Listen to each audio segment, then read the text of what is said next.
Welcome everyone. Today we have our another new episode and we will discuss on building a metaverse welcome center. I know we have a lot of debate on this topic. We have our world famous speaker, Professor Edward, Mr. Eric, Mr. David Schumacher, Professor David Smith, and Mr. Jason. Uh, Professor Edward, what you want to add? Okay, well, this is interesting because in terms of opening some sort of a welcome center for the metaverse, who are you going to welcome? Because metaverse so far has been a big flop.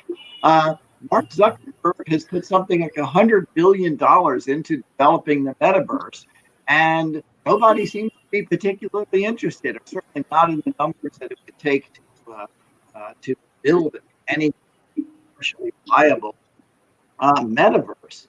Meta stock, and I'm talking about basically the parent company of Facebook, has lost something like 2/3 of its value, going from about $1 trillion to under $300 billion over the past year.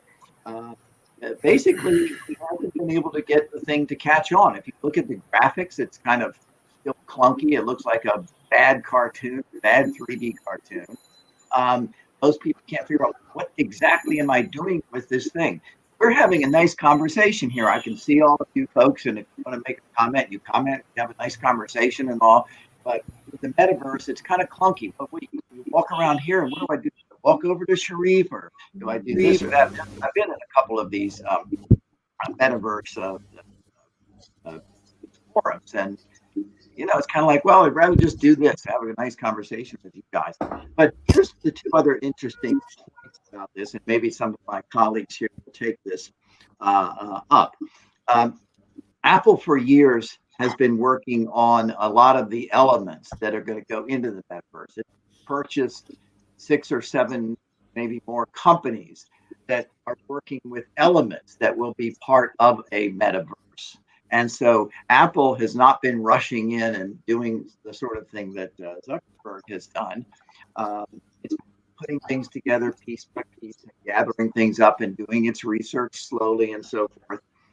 And for example, iPhones now all have the LiDAR scanner, which used to, I think it started out on the iPad. Now all new iPhones have this LiDAR scanner, which of course would be something you would need if I wanted to take a picture of my chair and then bring it into a metaverse system so I could sit down in it or whatever. But now Apple has announced that in January is going to announce its new head device that would basically kind of be its version, or its entry, its VR entry into potentially into the metaverse. I suspect that what you're going to see is more applications for not for virtual reality, but for augmented reality, which is, I know in many conversations we've had on this forum before, we've talked about augmented reality, where surgeons can do surgery, engineers can design buildings and so forth. I suspect you're going to see more of that coming along. As to what Apple can do in the future to basically not do what Zuckerberg has done, and that is lose literally a couple $100 billion. Well, we have yet to see that. But as I say, right now, what's the point of opening a welcome center? Because there's no one to welcome. People don't want to come in there. Okay, so they've got to rethink their business plan. We got to see what Apple's going to do next year with their approach, and then maybe you can think of some way to welcome them. Because right now, what are we going to go into the metaverse for anyway? So anyway. Glad to have this conversation with you guys, and we'll see whether next year we can do this in the metaverse. So, good luck. Thank you, Mr. Eric. Well, for the metaverse being flop, I guess we'll have to go tell the 3 million people or so, 3 to 5 million people that have been playing Metaversal, the largest Metaversal game, that they need to leave because the metaverse isn't ready yet. Now, I agree with Dr. Hutchins when he talks about the idea of Facebook's vision of Horizon, and we're all going to connect and put on these devices. Yeah, that's a long way off. But let's look at the pieces of the metaverse they are. The first one is persistent identities. Yeah, that's got a long way to go, because when you go over and talk to Facebook, you get your Facebook identity. When you go to Google, you get your Google identity. You get your Apple identities. And, so if you look at what the metaverse is trying to do for standard identities, you're trying to create some identities and be able to link them with things like Anchor, MetaMask. So there's this idea that says I should be able to be me or me's, and I should be not have to duplicate that every time I go to somewhere else. So yeah, that's got some ideas. The other thing is that in terms of sharing value, spreading value is one thing. Commerce, the commerce layer, which is primarily built on blockchain for most metaverse things. Do everybody use it? No. There's things in that. And these elements of the metaverse, you don't have to say, oh, they all work together right now to make it work, but there are people that are using that economic layer right now in terms of blockchain and moving things like that. Payment processing, things like that is a big thing. Yeah, sure. The VR, AR, XR. Yeah, those are pieces too that some people are using, but it's not always there. So metaverse is really about building communities, and the thing that a lot of us have seen in the metaverse is just how fast people connect and build. So there are a lot of people trying to do that. Compared to the world population, sure, it's not what you'd call mainstream, everybody using it, but there are millions of people today that are over there using pieces of it and doing things and connecting. So the first thing that a metaverse welcome center would have to do would be easy to find. And right now, if we set up a center, you might be able to find it on Discord. The gaming is one place where the metaverse is really taking off. You may be able to, but you have to be able to find the metaverse welcome center, and that may be kind of difficult. The second thing is when you check in, you have to establish your identities. And if you're going to have an identity on the metaverse, you probably should be on blockchain somewhere. That is non-trivial. I mean, even if it's not expensive, there's a lot of free or cheap ways to get on. It's not like, oh, okay, so how do I get on board to this metaverse? Oh, I'd have to go get this wallet, get this things, check in here, get this identities. It's non-trivial at the moment. There's a lot of pieces that work pretty well in the metaverse, but whenever you have to integrate those pieces together, yeah, they do, but it's kind of clunky. So some people are trying to create layers which connect all those things together. I know Go Fractally is trying to put out their Sybase where you could make it easy for those pieces to get out, and other people, Eden and other things, are trying to make it easy for people to connect, but it's non-trivial. So the first thing you'd have to do is help people get started. But the next thing is you'd have to protect them, because as soon as you're out there on the metaverse, there are wolves out there just like there are any place else. You get an email address, you get a phone, all of a sudden there's ways for people to reach you, and you'd have to protect people on getting into the metaverse too. So if they've been able to find the metaverse welcome center and they've been able to get onboarded, and you'd help them protect themselves, the next thing is you'd have to help them connect with the people they want to connect to and do what they want to do. And so community building, plugging into communities, connecting with each other. And the other thing that the Metaversal Welcome Center would have to teach the people that want to how to building in the metaverse. I mean, you can start building in the metaverse by saying, here's a web page, or you could go to some tool that's already there and establish identity. I mean, you could buy some land in a game somewhere. Okay, you've now established something of yours in there. Either somebody else enabled it, or you use one of the tools to do that.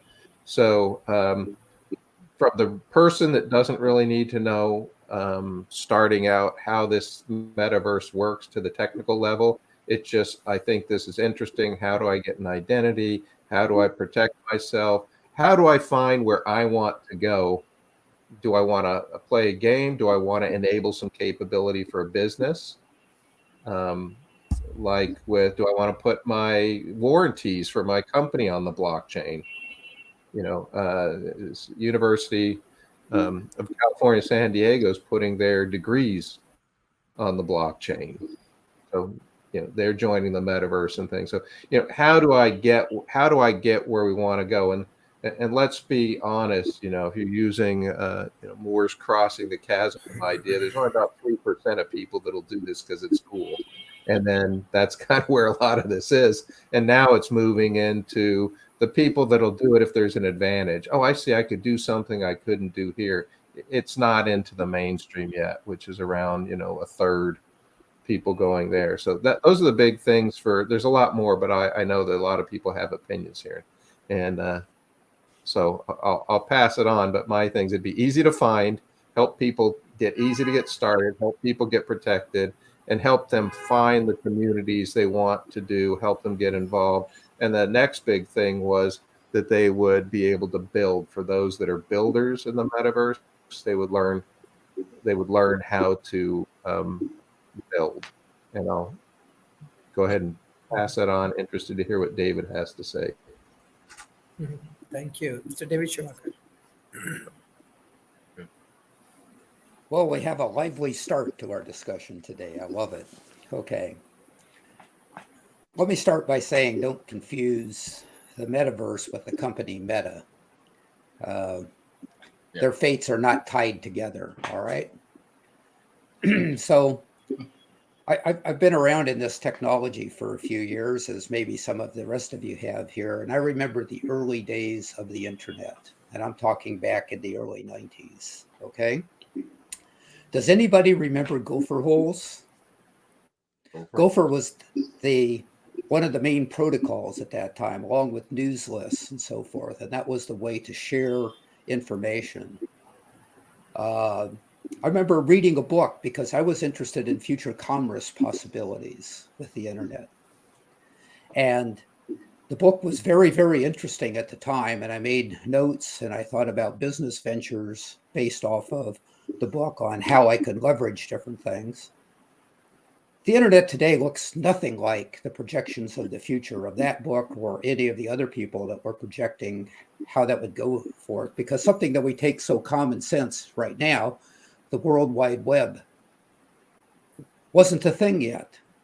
Okay, hyperlinked protocol was not a thing yet. People were trying to forecast what the internet was going to be based on what current circumstances were. And we were all wrong. Now, we had some good directions that we moved in, and innovation came in and brought to life many things that really helped us shape the internet. But what did it take? It took better bandwidth. The bandwidth at the time on the internet was barely able to support text speeds, let alone graphical user interfaces and so forth in the early days. I remember when a high-speed modem was rated in the K factor, not megabits or gigabits, but in kilobits. This is where we're at with the metaverse right now. So we've got to stay realistic, but we've also got to look at what innovation can do, and perhaps there's a piece for that innovation with us. When we talk about this welcome center for the internet, I think there's something there, but I'm not sure exactly how it's going to play out. Because also thinking back to those early days, prior to Google becoming a dominant search engine and Yahoo and others that came along, does anybody remember there was a website, because Microsoft Windows 95 was the big thing, and they had the start button, and that revolutionized how you used your desktop. And somebody came out with the idea of start.com, I believe it was. And that was the starting location on the internet. And I remember using that for a long time, but they didn't really catch the full vision of how to implement that the way Yahoo and Google did. This is where we're at. there's a lot of room to move forward. Eric, did you have something to say? I agree with your point completely, but I'd like to point out that back when we didn't have the World Wide Web, when you had to give somebody your address so you could share information, so David, here's my IP address. Now we can communicate. We did a lot of really amazing things based when all we could do was transfer files. And then when they came up with a World Wide Web where we could put locators to help us find information and then search. And I'm thinking at every step, it wasn't that there wasn't a lot of us out there using what was there. And so it wasn't say, well, we'll come back when the internet is fully fleshed out, we can actually do something. It's like, no, we were doing lots of things way back. No, I remember doing things I remember doing amazing things at 75 baud. So I'm saying, don't limit our thinking to what we see today, and keep your innovative eyes open because there's opportunity out there. With that, I'll pass the baton.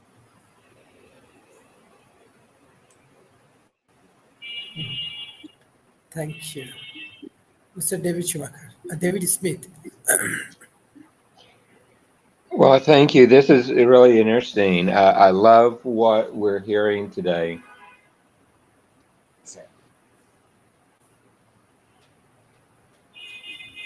Mr. David, can you unmute? Oh, sorry, it muted again, and I thought it was unmuted still. It's interesting. I remember Gopher with fond memories because it was much faster. I do like, though, that you see what's going on, is that I will go back, and if some of us remember Second Life and the labs that developed that is now doing one in the metaverse called Sensor that started at the end of 2020. And they really sold it to another company just recently to enhance its VR experience. And Steven Spielberg is working on that one, and they built it around Steven Spielberg's Ready Player One movie. And I'm seeing those elements play into it and how that can work and play. But the metaverse is still defining its way. Eric, I remember the early days of the World Wide Web using Netscape and how some of them didn't work well at all and were nothing more than just text stringed together in pages, and to see where we are right now. But, I can see the metaverse is evolving now and seeing them, and the whole idea of a welcome center, I actually find is whimsical because it's just like any city. You're going to have multiple entry points and not one. But you're already seeing some places where there are welcome points, but not really how the different places there. So to me, that's how we're beginning to get there. But I'd like to listen some more and put some more comments in as we go forward.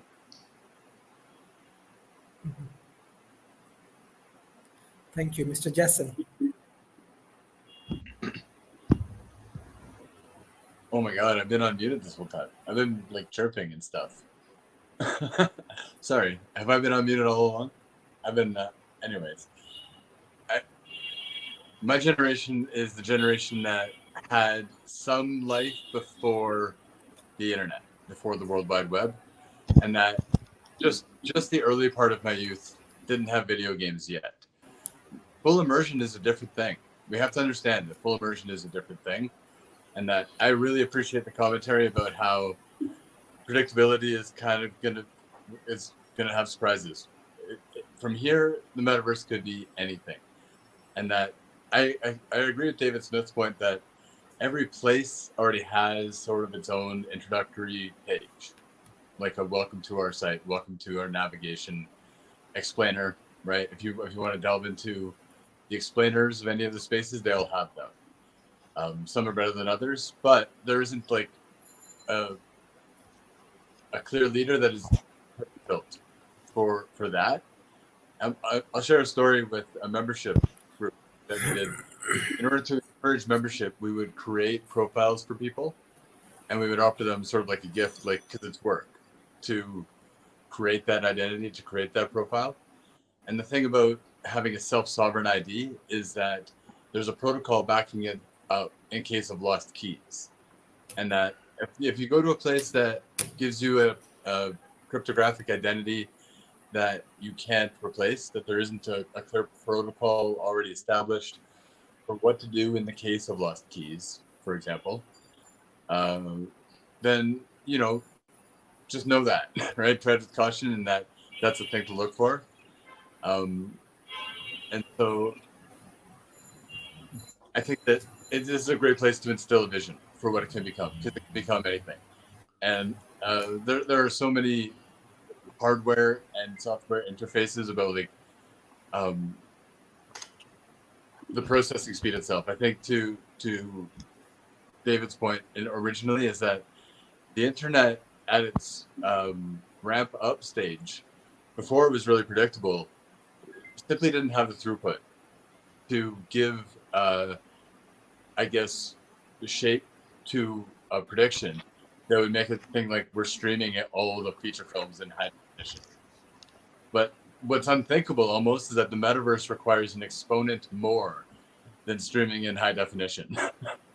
And we don't have the processing speed for it.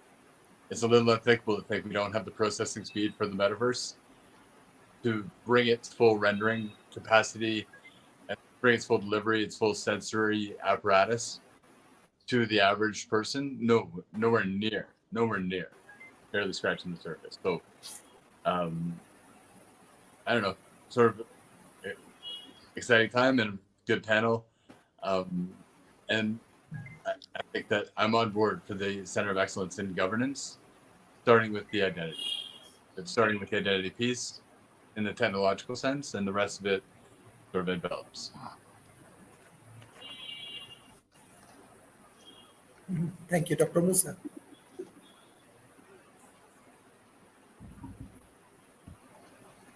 Yes, thank you for giving me a chance to talk. We, talk about, the benefit of this, network metaverse to help, in enhancing teamwork and collaboration using this, 3D technology, and also to enable, fast learning to, assess, the operation. At the same time, we are talking about that there's a challenge, for this metaverse, and we have to overcome this, challenge to make sure that we can, activate this network. For example, regarding cybersecurity challenge, privacy concern, misapplication and applicability of current privacy regulation. For example, GDPR, intrusive and extensive data collection, user-to-user privacy, and the issue concerning data rights, and ownership. Also, I'm talking about, as I said, the technology of the 21st century, and this metaverse, depend on this technology of the 21st century. If we are going to activate this technology, and a lot of, people or user can, learn about this technology, can, use this technology, it will help a lot, to activate this metaverse, because metaverse, depend on technology.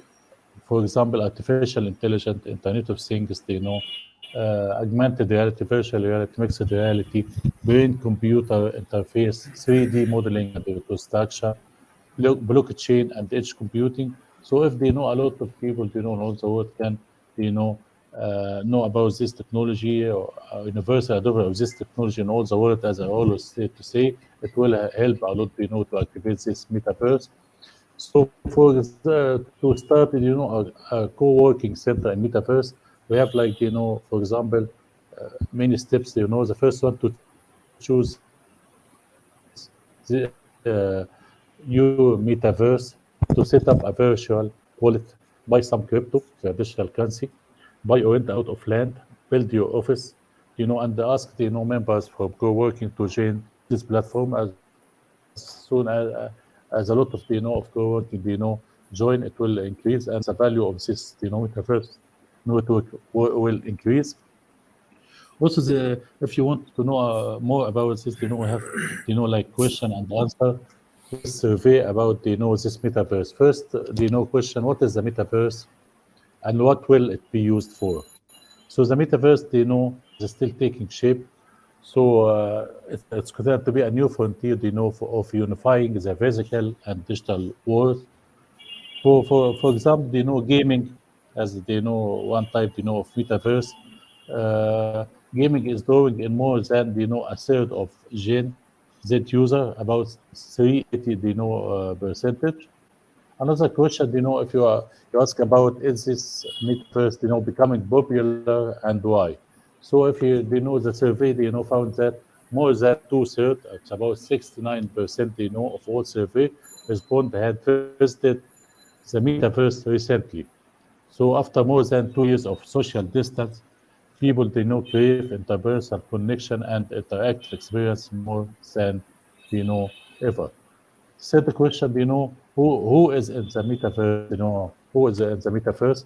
So we found about 73 percentage of women, and 62 percentage of men had already doubled this metaverse, while younger generation as lead early adopters, baby boomers 45 percentage. So that's why to know about who is in metaverse. The first question: are there any expectations that it will take off, in which direction, and enter the mainstream, and when? So a third, 34% of our survey respond expecting that metaverse to become mainstream and fully mature within the next 5 years. So that as everything, it takes a lot of time, to people get used of it and to people, can, access it. Also, another question, understanding is there are many there are only so many hours in a day. What existing activity are, and will the metaverse replace, and why? So if you ask this, if you answer about this question, globally, consumer currently spend an average of 2 hours and 27 minutes on internet every day, and they spend this time, on entertainment, gaming, social media, shopping, and this activity to migrate to the metaverse over time. It will switch to metaverse. For example, Facebook, looking to be metaverse number one, and then Facebook number two. So just as online, mobile, and social platform, uh, metaverse will be the next. It will take time and need to activate it. And also, there's a question: if you understand that e-commerce or commercial is part of the metaverse, is this for real products and service or virtual ones, like the real estate, railroad, and the utility, and the Monopoly board game? So for this, in fact, 21 of respondents said an experience in the metaverse could inform their decision to make a purchase at physical location or from the company website. So that's why, many things that metaverse is just addressing the virtual version of yourself. Another question: what is the role of customer service contact center in the metaverse? So, like telephone, internet, SMS, message, and chat, will the metaverse, as more consumer become comfortable, in this virtual world, and brands create, shopping experience. So contact sales agent will need the proper tools to engage, with this customer, where they are, such as augmented reality, virtual reality, or something like that. If you ask also to understand that customer expectation for service will be higher in the metaverse, and why? Customer expectation, continue to evolve with each new channel that emerged. The digital platform has pushed many customers away from traditional customer service. For the survey found that 51% of customers expect customer service to be better in the digital world. Younger customers, who are most excited, about this metaverse, and will to explore capability, are more demanding for this, metaverse. Also, half of the Gen Z consumer say that they would stop buying from a brand after only a single instance of full customer service. So that's why there's something that brands will need to consider and prepare to manage when enter the metaverse. Also, what is the challenge and the issue on providing service for this metaverse? So regardless, of which channel shopper, today's surface issue will be more or less the same tomorrow. So for example, the same requirements retailer need to meet today will simply become, more critical, having a unified and 360-degree view of the customer. So that's why, also, another question, what are the recommendations, for contact centers that will providing service and support in this new world? So the reality is that, it might not be fully functional for many years, but that want to succeed in the metaverse should start to consider what it means to their brand and customer and begin to test, and learn. So I think, this, need a lot, of effort, a lot of work, to activate, this metaverse as happened, of a lot of application, in the technology. It needs, a lot of time, needs a lot of effort. It needs a lot of cooperation, for activate this metaverse. Thank you so much for giving a chance to talk. Thank you so much. Thank you, Mr. Dan. Mr. Dan.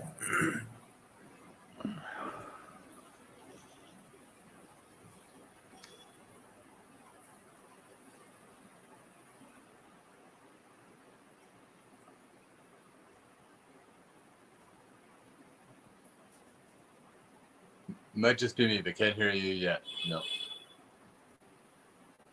Yeah, we got thumbs.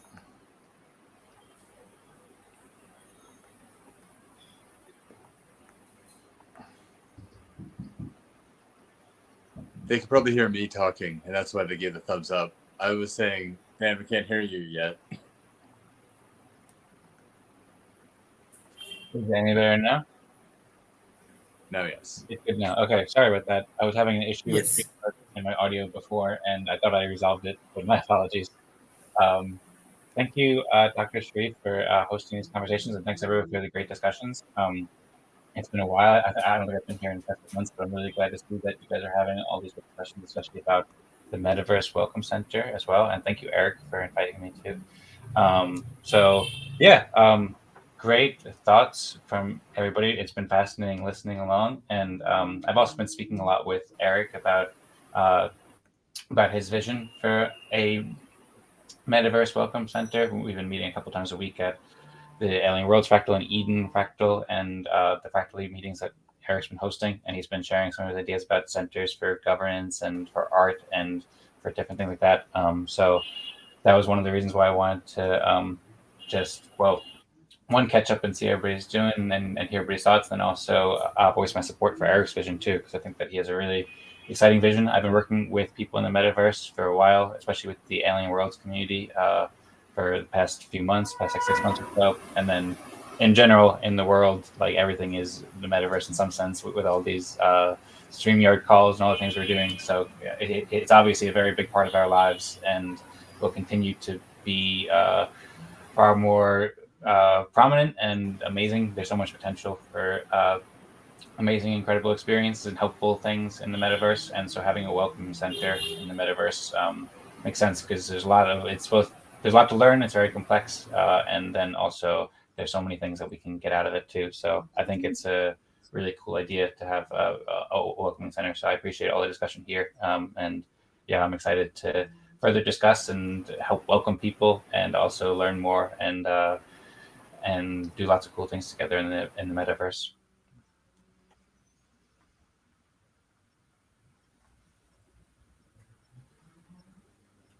And it looks like Dr. Sharif got disconnected now. That's okay. I'll go ahead. I'll go ahead while he's while his computer's thinking. He's probably off in the metaverse somewhere. So, one of the things to keep in mind with a Metaverse Welcome Center is language.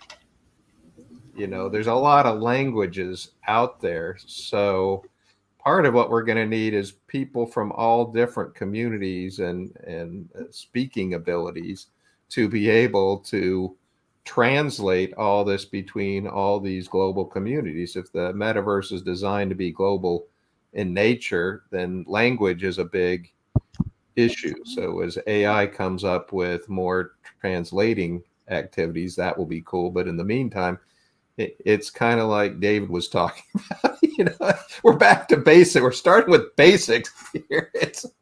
While the potential is great, we don't know what that'll be, but we know language will be a part. We know that'll be a key part.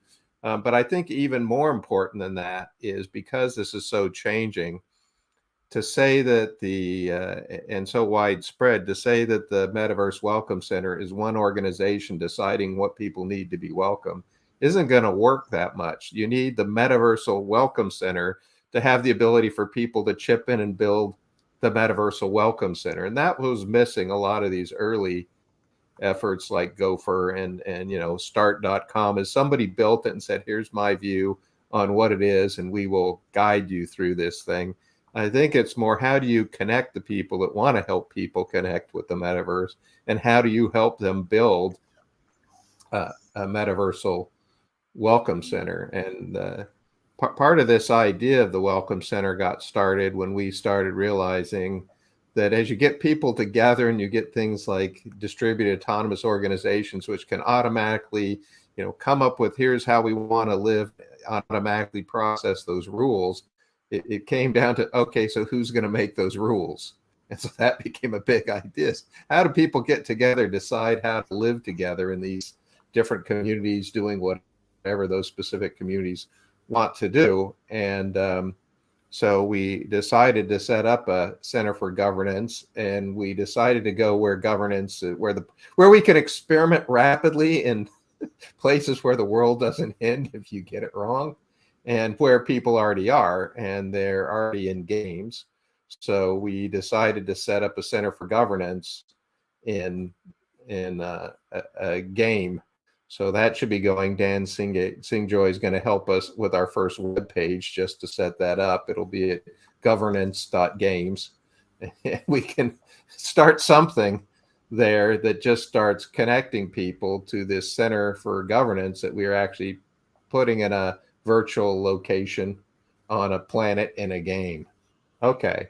Well, it became in there that when people come in there, people have onboarding problems with that game all the time, and with the other games, and with other things that are connected with the games. As things are starting to, games are connecting with games, and things are connecting with things. And as all this capability starts to connect, we realized that was a problem. So we knew that one of those factors that we needed to do was education. And with an education, somebody recognized an onboarding center. So we thought, all right, well, let's start an onboarding center for that. But really, we should be thinking as we start it that it's not just for this Center for Governance and for games. It really should branch out sometime to the metaverse. So we're kind of brainstorming on how we could take this idea for what people are doing now and extend that out. So education was a piece of it. The other part was communication. So within this, Dan's going to set up his distributed autonomous media studio where people can work on content together, which is another idea. It's not just one person saying, here's content, here you go, but how do you work together on content? And then so communications is part of it. And we also said meetings. So we were creating offices. So the World Talent Economy Forum, we put an office for World Talent Economy Forum. And the idea is, whoever needs an office, let's set them up an office in this Center for Governance. But the same holds true for the Metaversal Welcome Center, is maybe people need offices there. And of course, a public forum. So what we've been looking at is education, including onboarding, communication, the meeting, including a public square, town hall where people can leave things. And then actually data was a big thing. What data is there? How do you get it? How do you use it? What does it mean? So how do you come up with places where people can access the data they need to understand whatever they need to understand? And actually, the other place is tool development. And it isn't that the Center for Governance is going to do all this stuff. It's providing places that link what's out there together. So you know that David Smith has this new cool thing, and David Schumacher, that's the place to go. There's his website. Go to davidschumacher.com. So the idea isn't to control everything so much as provide a place that links it together. And I think David Smith's point that, yeah, would this be the only? No. No, but if there's another welcome center, we would like to link to whatever they have and use that too. It's not trying to be, this is the one thing that dominates the market and kill all competitors. So I think we're just trying to do a center for governance, and within that will be a welcome center that may turn into something, but we would hope that other people do this effort and we can link and collaborate. So it's really about collaboration. So I'll turn that over to David Shoemaker. Well, that's great. Thanks, Eric. I appreciate the update on that. Prior to you speaking, one of the things that I had written down to myself was about language and culture and how that might apply to the Welcome Center idea. So I was really happy to see you talk about that a little bit. The reason I come to that is a lot of my professional experience has been in the IT corporate world. And so I've managed and run a few different things. And out of that, we had a welcome center in the corporate environment as well. So the reason I'm going to talk about that is I see a bit of a parallel here, and maybe I can get some feedback if others see this parallel or not. We had a welcome center and we had a help desk, and those were different functions. When somebody needed help, immediately they'd pick up the phone, call the help desk, and somebody would lead them through that. But other people preferred more of an in-person type of thing, especially say maybe a new user with an upgraded system, something like that. So we had set up a function to where people could come in and work one-on-one with some type of IT professional in that particular area, software, hardware, or whatever. So there was a driver for the people to decide how they wanted to connect and to learn about something new or to fix something that had come up. So thinking about that, I was thinking what would drive people to a Metaverse welcome center.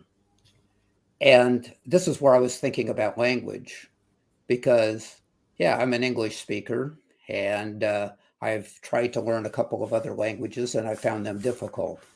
Learning languages is not something that I do easily. So I would want to be able to find somebody that spoke to me in the type of English that I understand. But I lived in Japan for a number of years, and there was a lot of non-English speakers there as well as English speakers themselves. So language is clearly something that would delineate where I would want to go to try to find help.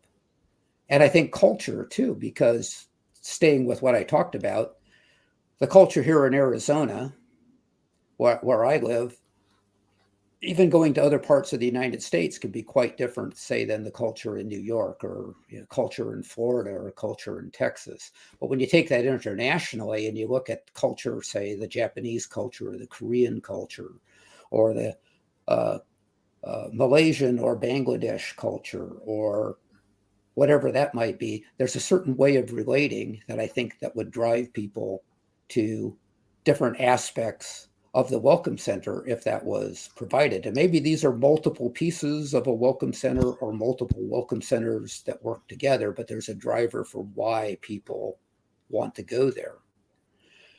Going back to David Smith's analogy of a city has many entry points, not only do they have many entry points, but they have many districts inside the city.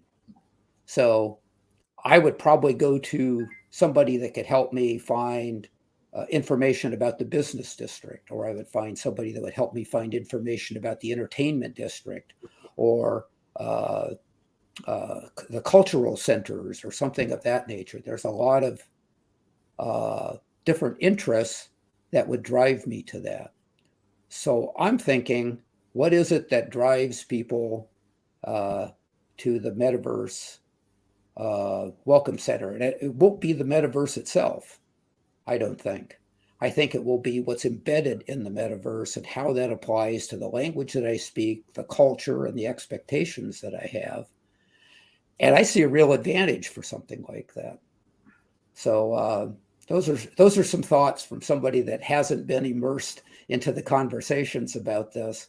And maybe they're helpful, maybe they're not. And I'll pass this on to, let's see, who is next? Maybe David Smith.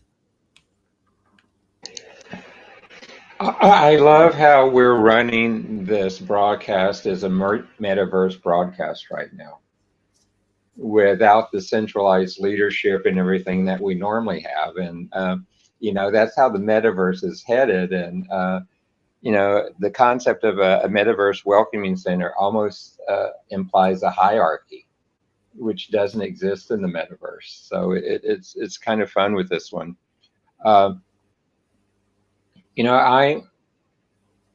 While most of y'all were talking, I went back and was looking at some statistics on the metaverse.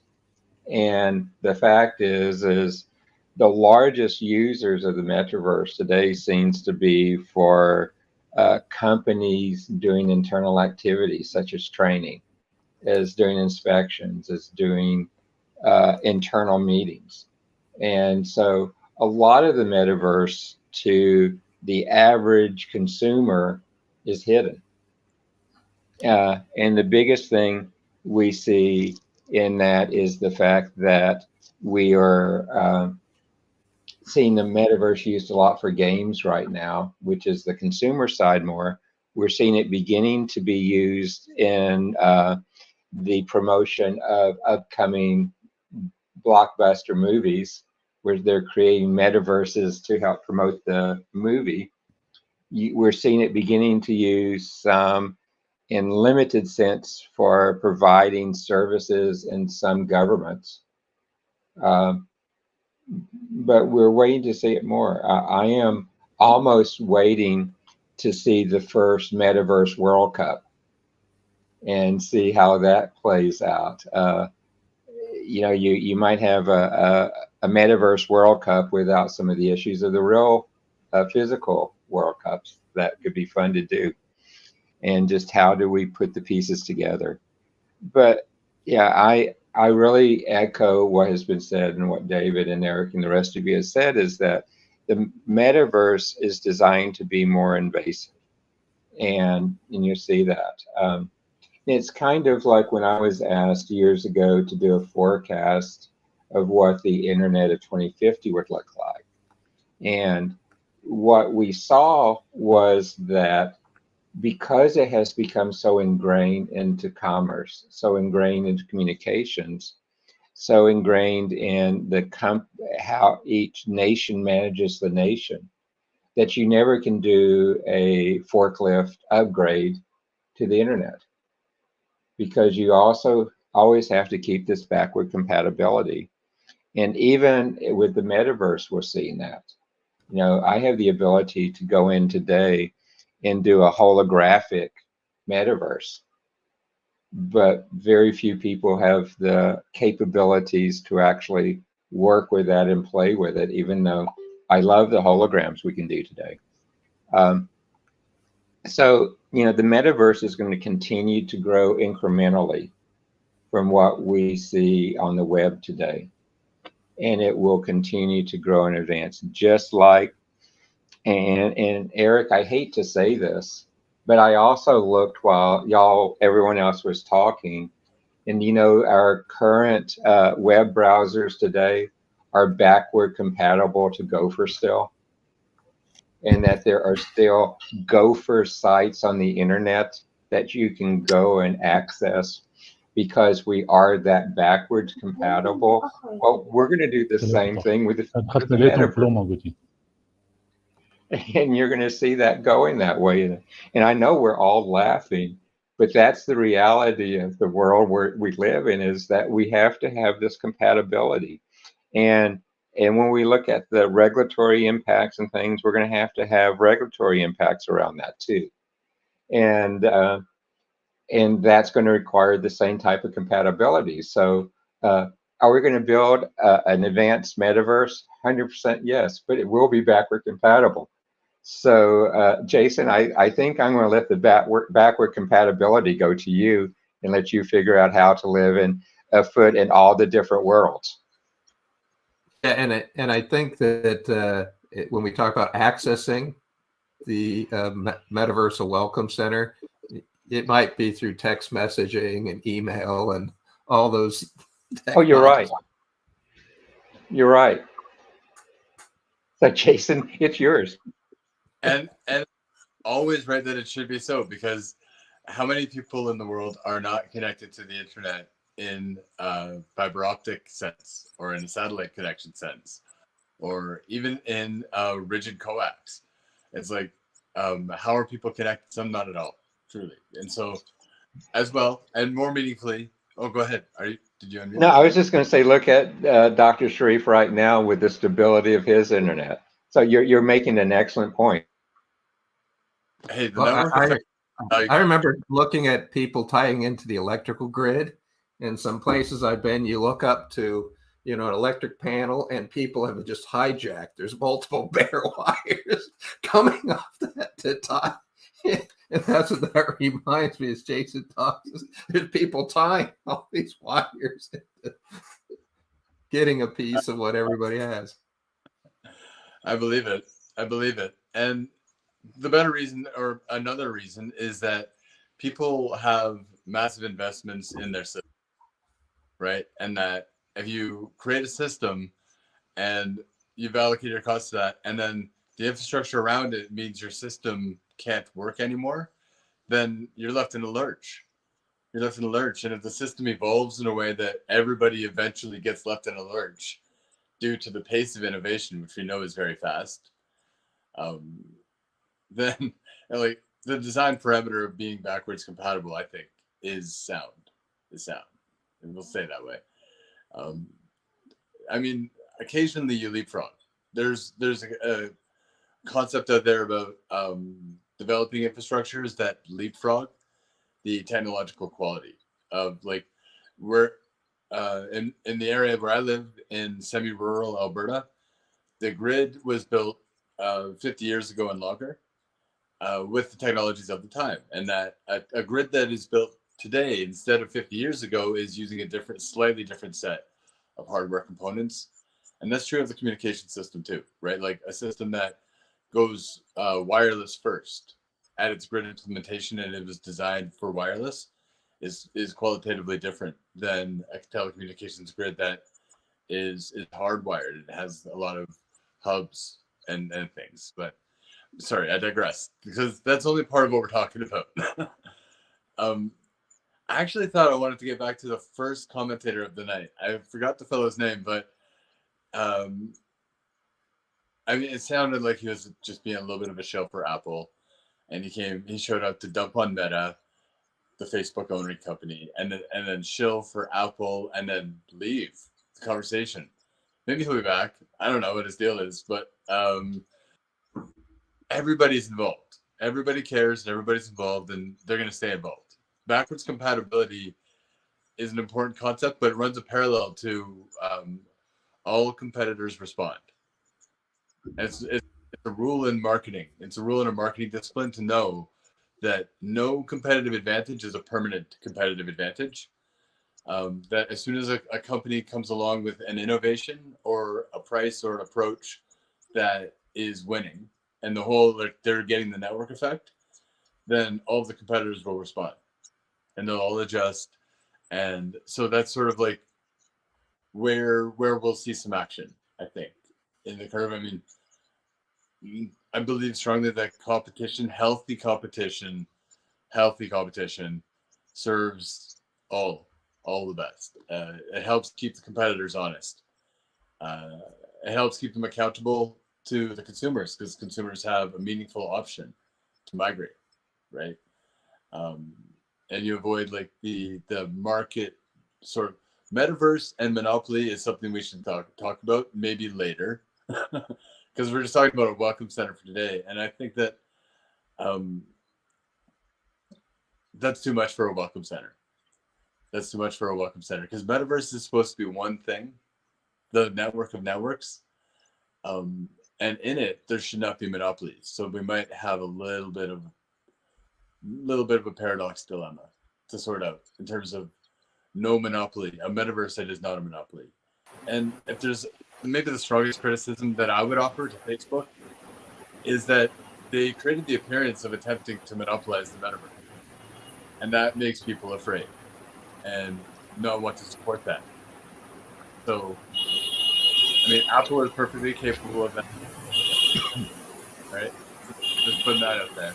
But I think that culturally speaking, for the Welcome Center, that makes it distinct from a help center in the sense that with a help center, a person already has their feet wet and they kind of have a question, right? When you go to the help center, maybe you have a specific thing you're asking for help for. But the Welcome Center is more like a celebration, like, hey, you know, like, it's not starting on a technical help footing. It's starting on a celebratory footing of like, we're glad you're here. And so all of the cultural ways of expressing that I think should be present. And further to Eric's point as well, with that, a person sort of decorates their own cubicle, right? A person makes a thing their own. Whatever it is that you're given a thing, you alter it. You add value in some way.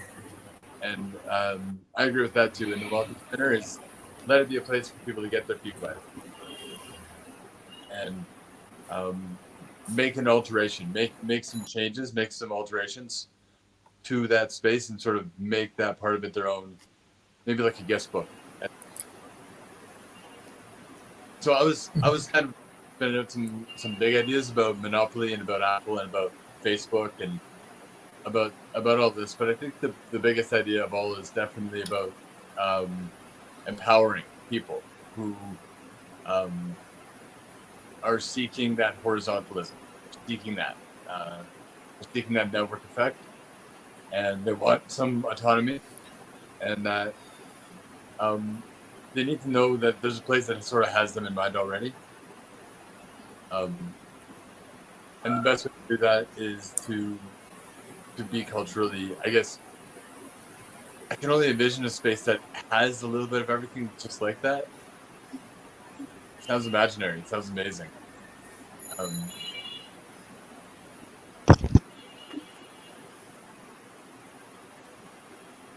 I wanted to dovetail into my point about how all competitors respond. When we do a thing, if we do a thing, what we do fits into the competitive landscape existing. We know that there are many places that do similar things, or maybe will do similar things. But you know, I have to treat this like it's a creative session, but it's not. I'll have to put a pin in some of my other talking points just for now, so we can get back around the table, even, and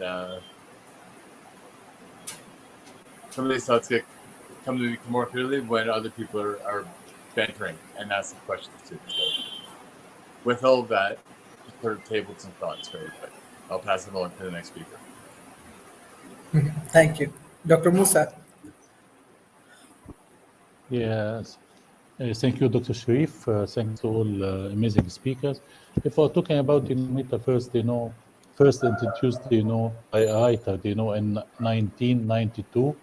So, to describe the 3D virtual space, it's about now like 30 years from 1992. And a lot of things, happened, from 1992 till 2022. For example, in 2003, Philip and his team, an online virtual world, and 2009 Bitcoin, 2011 science fiction writer, Ready Player introduced people to the world of virtual reality.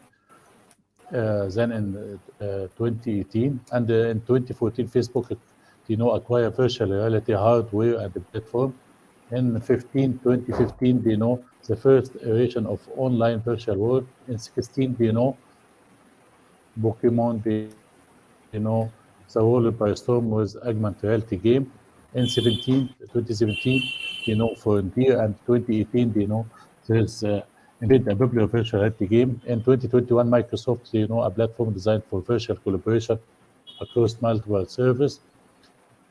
In 2021, Facebook founder and CEO Mark announced that Facebook, for the metaverse. So we see, a lot of change from 1992 till today, and it will be, uh, more, will happen till, the universal adoption of this, metaverse,